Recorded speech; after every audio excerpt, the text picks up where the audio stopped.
In his book, The Way of the Peaceful Warrior, Dan Millman writes about Sam. Sam is a construction worker. Every day at noon, he and his colleagues break for lunch.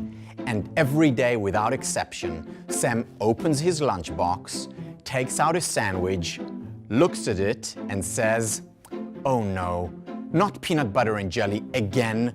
I hate peanut butter and jelly." Every day, Sam would complain about his peanut butter and jelly sandwich, until finally one of his colleagues, another construction worker, said to Sam, "Enough already. If you hate peanut butter and jelly so much, just tell your wife to make you another sandwich." To which Sam replied, "What do you mean, my wife? I'm not married. I make my own sandwiches." Many of us, without even noticing it, make our own sandwiches and then end up disliking what we made. So we complain. We may complain about our work or our relationship, about the way we feel or the way others behave.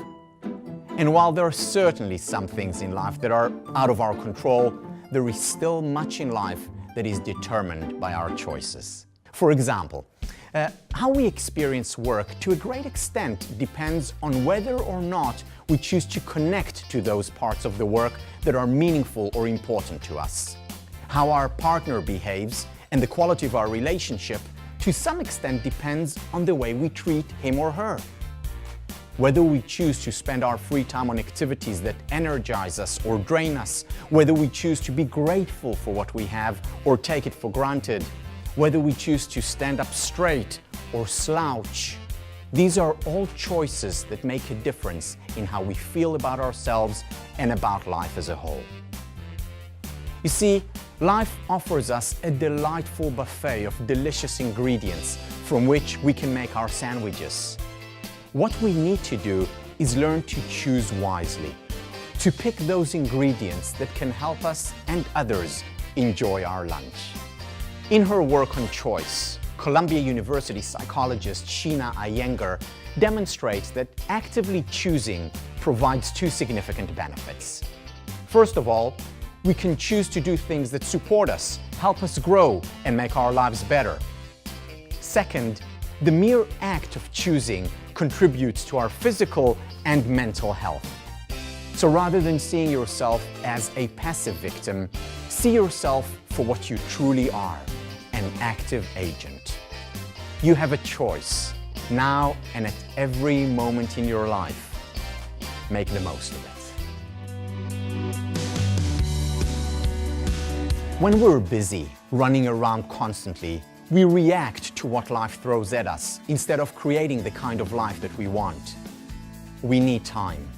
First, to become aware of the fact that we have a choice, and second, to make the choice that is best for us. So take a few minutes to breathe deeply without a particular agenda. After your brief break, make a list of those areas in which you want to experience growth. You may be feeling a strain in your relationship with a friend and want to improve it. You may want to do something to enhance your physical health. Or you may be bored and want to spice up your life.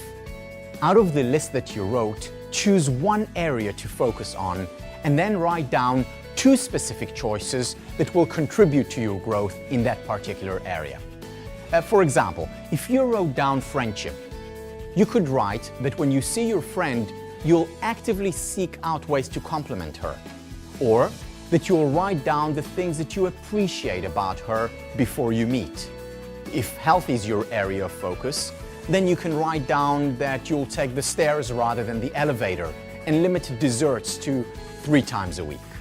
The key now is to find a way to remind yourself of the choices that you committed to. You can do it by writing them down in your calendar and then repeating the reminder daily or weekly or each time it is relevant. You can wear a bracelet that will remind you of your choices. You can hang a piece of paper with pictures or words on your wall. Whatever you can do to remind yourself to follow up on your choices is good. So start right now. Make a choice to make a choice.